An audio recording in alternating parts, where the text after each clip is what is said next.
Hello dear students, प्यारे बच्चों। आज हम जो टॉपिक पढ़ने वाले हैं कॉम्बिनेशन ऑफ कैपेसिटर्स पढ़ने वाले हैं। उसमें भी पहला हिस्सा सीरीज कॉम्बिनेशन ऑफ कैपेसिटर्स।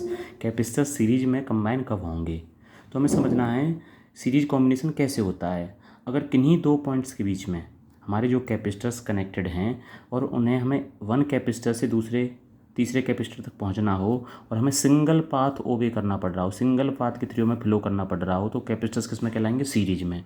एक ही पाथ में अगर मूव कर रहे हो।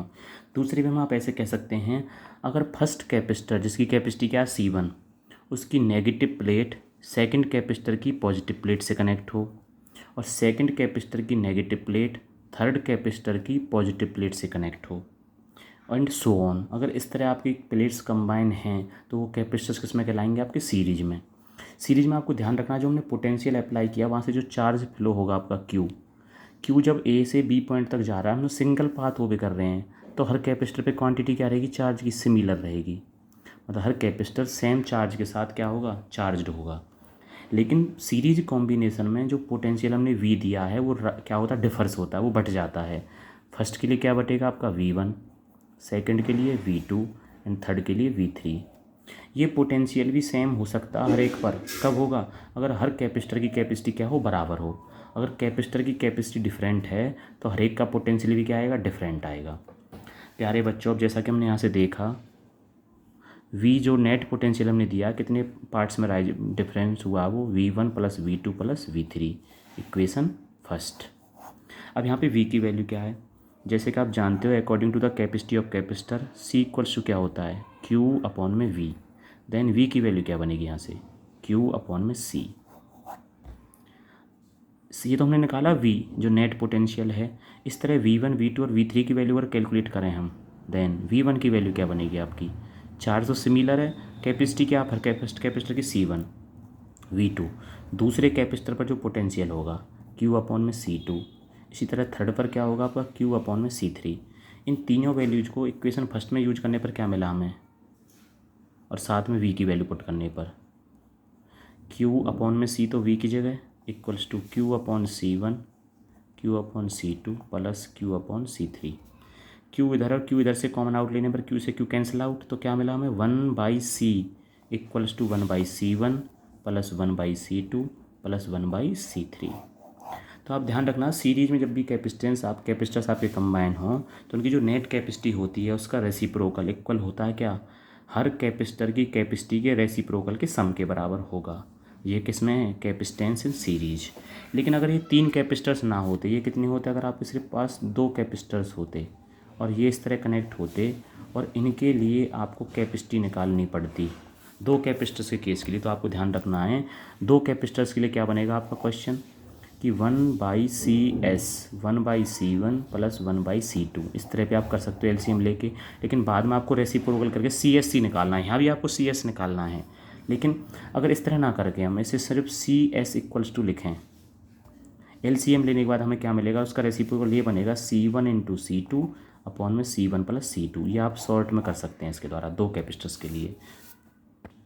प्यारे बच्चों, जो हम टॉपिक पढ़ना हुआ आपका पैरेलल कॉम्बिनेशन ऑफ कैपेसिटर्स आपके पैरेलल में कब कंबाइन होंगे। और हमने यहाँ पे तीन कैपेसिटर्स शो किए हैं, C1, C2 एंड C3। किन पॉइंट्स के बीच में? A एंड B पॉइंट के बीच में, जिनके अक्रॉस में V वोल्ट का हमने पोटेंशियल अप्लाई किया है, जिसमें से क्या निकलेगा? Q is the charge given.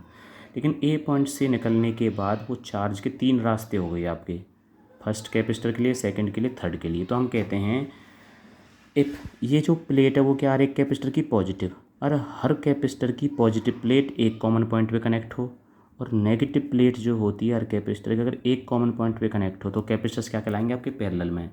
It means if positive plate of each capacitor is connected to one point and negative plate of each capacitor is connected to another common point, then the capacitors are said to be in parallel. In other way we can say that if the charge flows between points A and B, दो point के बीच में flow कर रहा है, लेकिन उसे flow करने के लिए क्या जा रहे हैं? Different path.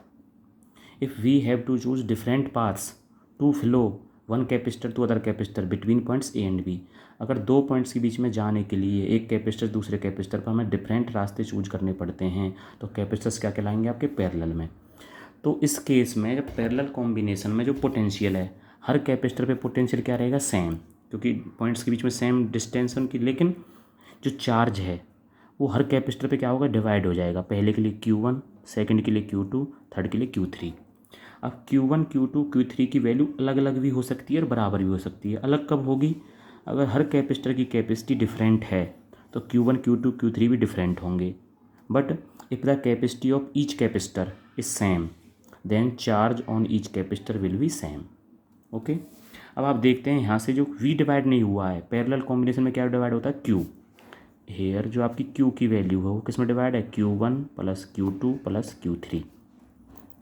Equation first, according to capacity of capacitor we know that C equals to Q upon V, then Q equals to what we get, C into में V, Q की value.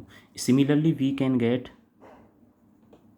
Values of Q1, what we get the value of Q1, C is the capacity क्या हो जाएगी C1 और V is the potential same, Q2 के लिए C2V और Q3 के लिए C3V।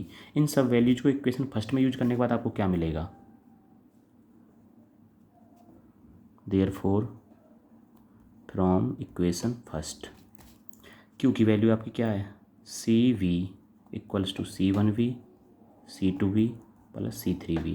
C कॉमन आउट तो यहाँ पे है नहीं, वैल्यू क्या है, V कांस्टेंट है, C1 plus C2 plus C3, V constant, V से V कैंसिल आउट तो आपको क्या मिला, C किस में, पैरेलल में। अगर आपके कैपेसिटर्स पैरेलल में कनेक्ट होते हैं, चाहे वो 2 हों, 3 हों, 4 हों, कितने भी हों, तो उनकी कैपेसिटी क्या होगी, हर कैपेसिटर की कैपेसिटी की सम के इक्वल होगी। CP equals to C1 plus C2 plus C3, अगर 2 हों तो C1 प्लस C2। तो नेट कैपेसिटी सीरीज में आपकी इंक्रीज होती है और पैरेलल में क्या होती है, डिक्रीज होती है।